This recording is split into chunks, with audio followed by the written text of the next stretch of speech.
Hey everyone, welcome to GGN. It's Monday, March 10th, 2014. I'm Darko. I haven't done one of these types of videos in a while, this news format. I did an Ice Age one, kind of a special, and I did a satire here, the chemtrail pilot interviewed, just the other day. So I enjoyed doing that. That was actually kind of fun to do as they spray us, of course. It's getting warmer, and like I said, um, you're just going to see more spraying like it always is. Not really much more to say about that.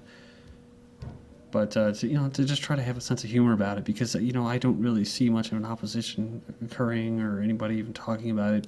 People, you may quote awake them to it, and that's about it. That's about the extent of it. I mean, they're still massively spraying globally, so nothing's really changed in that department. On that note, I don't know how many of these videos I'm going to be making, so I've been I have my own reasons for why I kind of slowed down. I gave those reasons. I felt like the news was just being recycled. I didn't want to become just a machine doing it, just reading. Um, but I do miss doing these reports. Things have changed a little bit for me, so I have some decent amount of time freed up to where I could do them if I want to. It's just my choice of whether I actually want to do them. Um, my frustration has been not just that things don't seem to be changing. They are changing. They're just being changed from the top down and not by any kind of grassroots opposition. Um, I have my own theories for it, and I want to get into whatever news we had today. Of course, Ukraine, because everyone's talking about it to the forefront. But I think globalism is the key here, which is it's just a further push towards globalism. That's what we're seeing over there, and it has to do with the economy.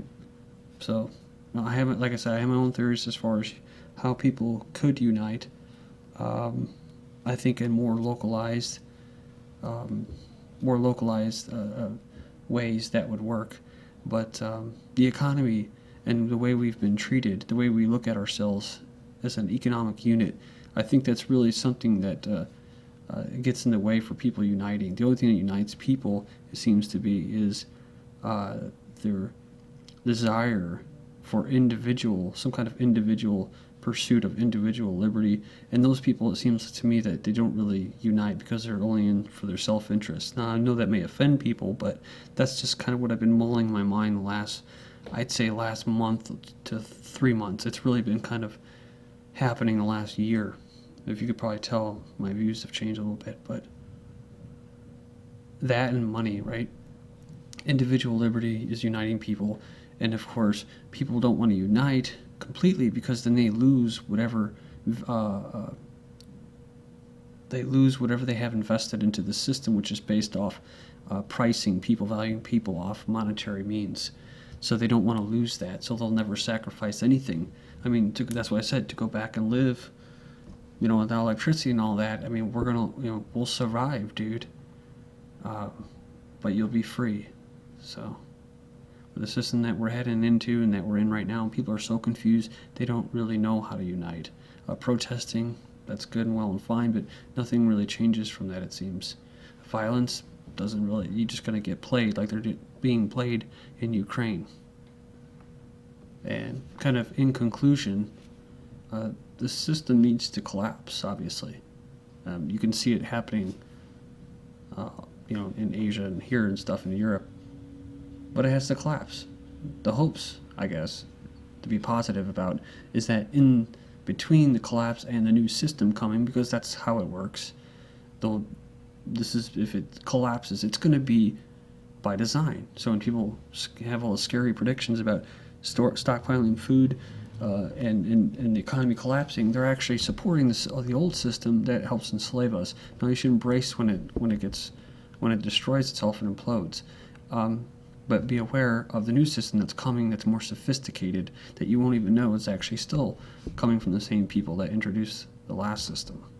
Okay, I'm ready to go. This is my website, ggnonline.net. If you're still with me, hopefully you're not annoyed by my little intro, but I thought I'd kind of lay that down before we got going here. Okay, so the big news is Ukraine. This guy here is saying it's a geopolitical choke point.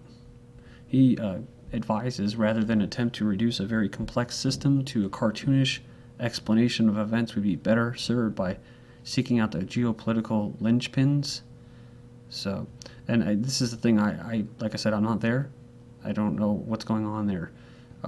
Personally, I don't. I can just see what the mainstream media is covering. So I just think it's going to be beat to death. But like I said, a further push towards globalism. He says that these main things that are causing it are energy, which is gas, natural gas. You have gas problem in the EU. Transport routes. It's kind of in between Europe and Asia. Military control of transport and geographical choke points. The support of resistance of residents' populations. You remember all the missile pads and that. So he says that Russia's exploitation of this natural gas leverage over Europe has driven those on the receiving end to seek other sources of natural gas and other sources of counter leverage. So they're just going from one monopoly to the next. It's not really all that great, right? A lot of this stuff really, you started seeing it is when they rejected supposedly the EU, and they said, well, Russia has something to do with that. And then you have the nationalists are in power. Well, what if the Ukrainian people just want to be for the Ukrainian people, poor or rich, right? Well, it's probably not going to happen like that. It'd be nice if they could just get some kind of alternative energy, right, where they don't have to be dependent on Russia or the EU monopolies. And then here on AllGov, I think it's more of a right-leaning site, says, is Washington using the Ukraine crisis to push natural gas exports to Asia? I've never really heard of that before. I always thought it was just the whole thing was about supplying natural gas. A big customer, I guess, would be Ukraine instead of Russia, but they're saying Asia. I just learned this today, looking for news articles. Russia's biggest customer is Germany. Other ones that purchase substantial amounts are Italy, France, and the UK.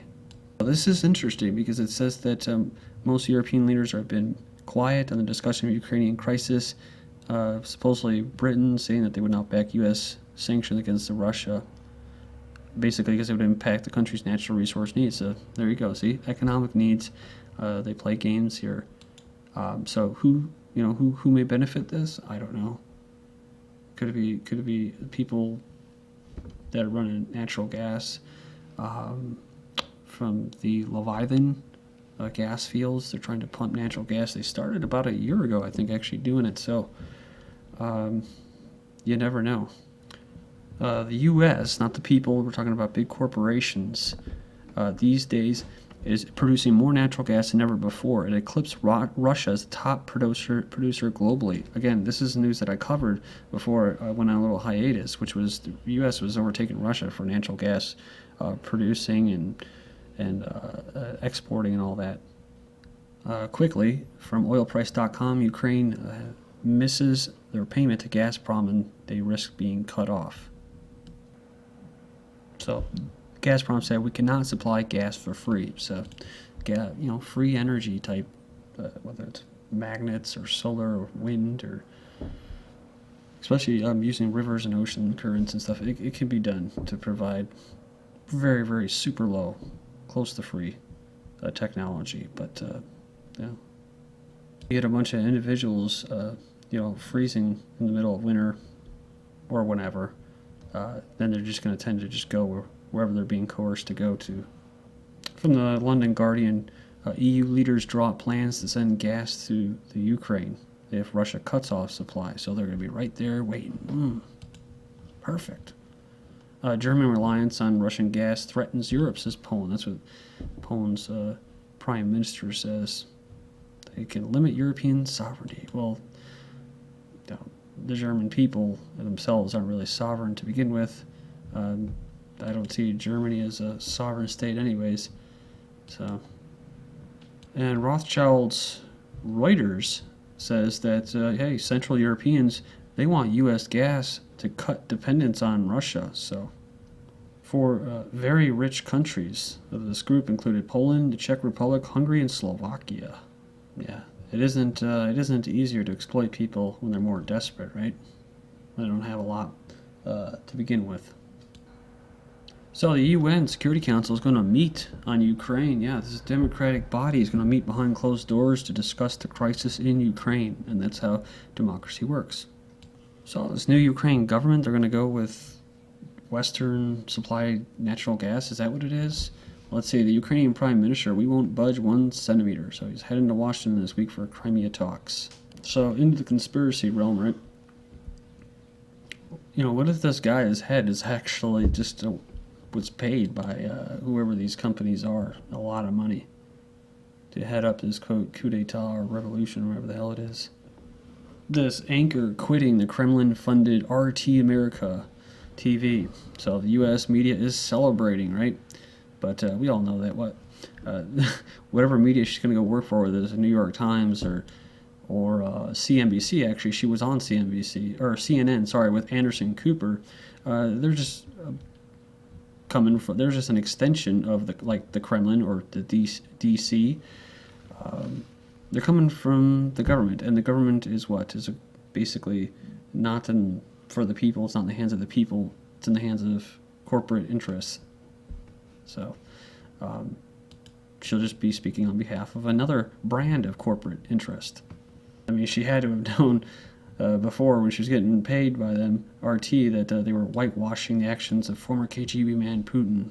She didn't say anything. Well, she must have got paid a lot more money to leave. And there's the snipers, right? The snipers in the beginning of February that caused chaos during February protests. So someone was trying to aggravate this. Now, what's happening? Europe and the West is about to start pumping gas to a desperate Ukraine. So, you know, it could be them. You know, this was after they basically rejected the EU. This was supposedly a Russian-backed puppet government in Ukraine at the time. There's some speculating that it was the Russian government that fired on to basically medical services and just innocent civilians, part of the old regime. Then you have this Estonian foreign minister claiming the new Ukrainian coalition itself deployed snipers basically to discredit the former government of Ukraine. So a false flag. Everyone agrees that the Ukraine sniper attacks were a false flag, but who's the culprit? And you have Russia saying that the truth can no longer be covered up. The latest information about these snipers, these so-called snipers, can no longer be covered up. So they want to know, right? Well, if it wasn't them, then I'm pretty sure that they know who it is. So here's just some quick theory that I came up with today, which is nationalism, right? It's on the rise, and in Europe, especially after living under the EU, they just want to be their own sovereign nation states, and they don't really like open immigration anymore. For whatever that's worth, this group, these people that have taken power, have probably taken aid by the United States, Israel, and they will be ousted. You have the Russians referring to these people as nationalists, whereas you don't hear much of that coming out of U.S. press. So I'm thinking that they're trying to keep it quiet, and then eventually they're going to throw these guys under the rug, right? Because that would make sense. And what better way to do it than say, oh, they're the ones that carried out the sniper fire. Maybe they'll have Russia, prove it or something. Then you have the warmongering, right? McCain saying it's tragic that there's no U.S. military operation or options in Ukraine. Cheney wants a mushroom cloud. He's saying that there's no question Putin believes Obama is weak. So again, just the same old rhetoric coming from them. He's not even bashing Putin or Russia or anything that's going on. He's blaming Obama. Why anybody would care what this piece of crap even thinks surprises me. And he had the British Foreign Minister Haig saying Europe faces a shooting war if Russia moves into Ukraine. Again, I don't think any of this crap's going to happen. It'll be a nice, smooth transition towards globalism. And that's why they would want to demonize and kill nationalism. Not saying that I'm openly for nationalism, a big nation state, but it just means that it's, more consolidation of power and wealth. And Ron Paul saying that Crimea has a right to join Russia, but his son Rand Paul saying my foreign policy is in line with George H. Bush the first, who happened to invade Iraq. And I think this thing really was staged. I don't know if they all are, but Peter Lanza, the Sandy Hook shooter, apparently his father is saying that he was a fan of Ron Paul. Apparently Russia's just taking Crimea by force. Technically, they should just succeed, go their own way. They're mostly Russian. But it sucks because it's about economic interest, right? So the Ukrainians and the East Ukrainians don't understand that they're being tugged in between two monopolies. The anti-Russian Olympic propaganda, I think, was timely, kind of like Captain America coming out. And U.S. Russia, divided on Earth, united in space.